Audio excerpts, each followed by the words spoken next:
सारे कुकर्म करने के बाद 33 सीटों पे सिमट गई। का सत्र चल रहा है और माननीय वीरेंद्र यादव ने, विधायक जी ने आपके टेलीफोन पर ही मुझसे आग्रह किया, मुझे ये तिथि याद थी और उन्होंने कहा भले ही सदन चल रहा है आपको होना है। तो मैंने ये निर्णय लिया, अपने नेता से क्षमा के साथ प्रार्थना किया कि हमें आज दिन के समय 4 बजे तक इसकी छुट्टी दे दीजिए। मैं किसी भी तरह से उस कार्यक्रम में सम्मिलित होकर के और वापस फिर दिल्ली पहुंचने का प्रयास करूंगा। 4 बजे के बाद सदन में उपस्थिति दर्ज करा दूंगा। अनुमति मिल गई, लेकिन कठिनाई ये है कि 3 बजे फ्लाइट है और बोलने के लिए समय ना के बराबर है। तो फिर कभी बोल लिया जाएगा। आप सब लोग तो मिलते रहते हैं, संकेतों में बात कर ली जाए तो अच्छा लगेगा। कुछ संकेत तो जरूरी है। देश और प्रदेश के सामने जो चुनौतियां हैं, उनमें सबसे बड़ी जिम्मेदारी उन चुनौतियों को उसका सामना करने की और देश को इस संकट से उबारने की सबसे बड़ी चुनौती समाजवादियों के कंधे पर है। आज इस विशाल भारत में लोकतंत्र के व्यवस्था और परिभाषा और सिद्धांत के अनुसार देश की सबसे बड़ी पार्टियों में भारतीय जनता पार्टी, कांग्रेस पार्टी और उसके बाद तीसरे नंबर की पार्टी समाजवादी पार्टी है। राष्ट्रीय पैमाने पर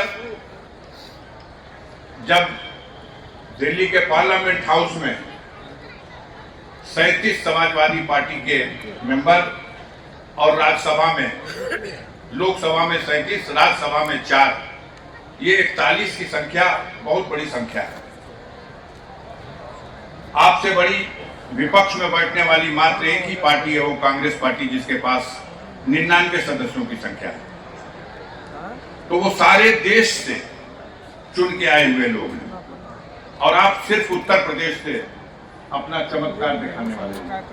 अंतर यह है कि देश के पैमाने पर आपसे बड़ी पार्टी कोई भी हो, आप तीसरे नंबर पे हैं, लेकिन उत्तर प्रदेश के पैमाने पर समाजवादी पार्टी नंबर 1 की पार्टी है। भारतीय जनता पार्टी भी आपसे छोटी है।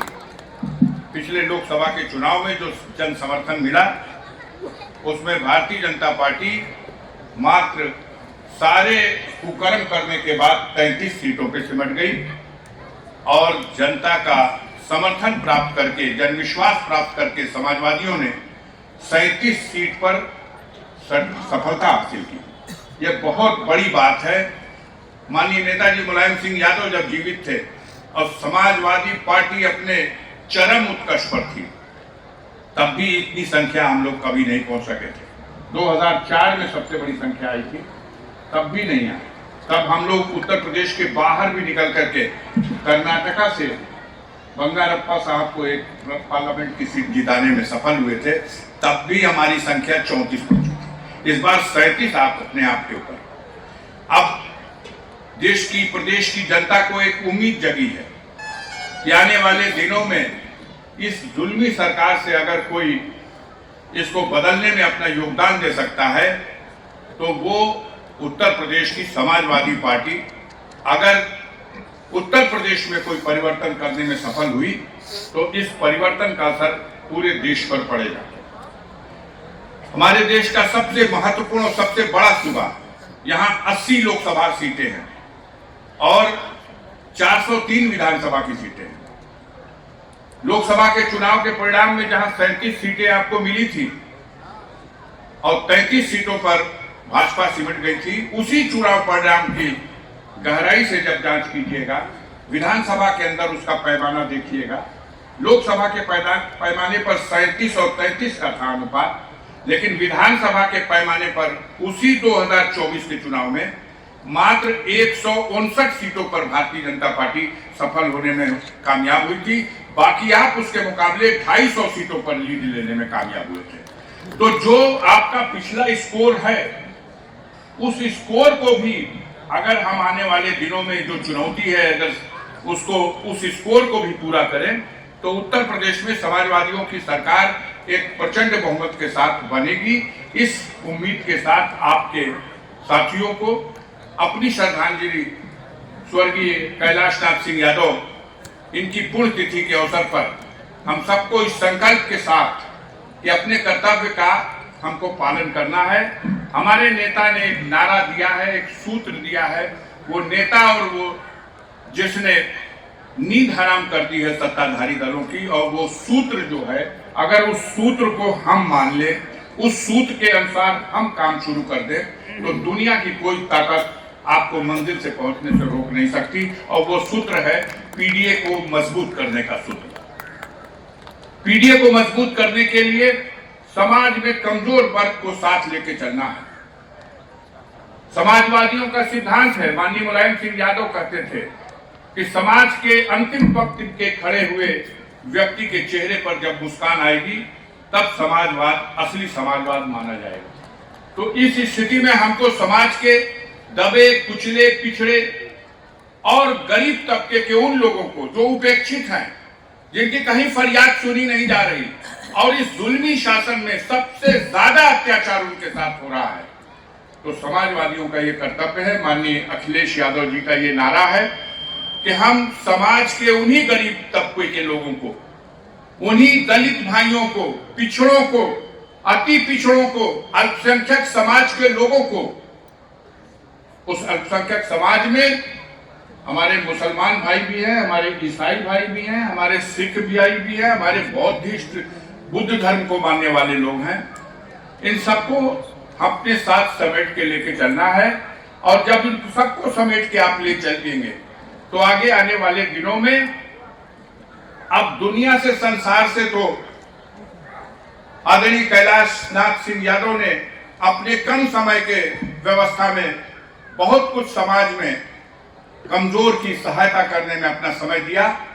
आगे आने वाले दिनों में उन्हीं के पद चिन्हों पर चल करके और उन्हीं की विरासत को संभालने वाले आपके लोकप्रिय विधायक वीरेंद्र यादव जी को भी अवसर प्रदान हो कि वो गाजीपुर में समाजवादियों की सरकार में एक मजबूत स्तंभ के हैसियत से इस क्षेत्र के कल्याण के लिए, विकास के लिए, गरीबों को न्याय देने के लिए अपनी भूमिका निभा सके। इन्हीं कामनाओं के साथ, इसी अनुरोध के साथ कि हम सब मिलकर के, आप सब मिलकर के इस बात का संकल्प लेंगे कि जिनको हम अब तक जोड़ नहीं सके उनको हमें जोड़ना है।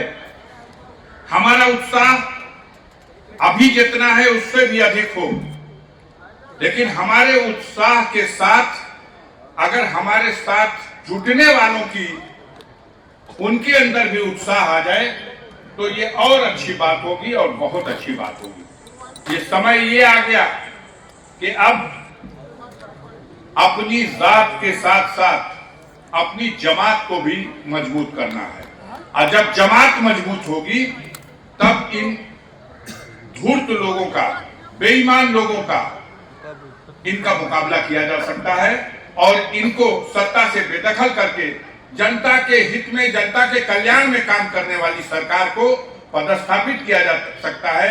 इन्हीं चंद बातों के साथ समय अभाव के कारण क्षमा मांगता हूं और स्वर्गीय कैलाश नाथ यादव जी को अंत में अपनी ओर से खिराज अकीदत और उनके पुण्यतिथि के अवसर पर उनको श्रद्धांजलि और आप सबके प्रति धन्यवाद अर्पित करते हुए मैं अपनी बात को समाप्त करता हूं। जय हिंद, जय समाजवाद।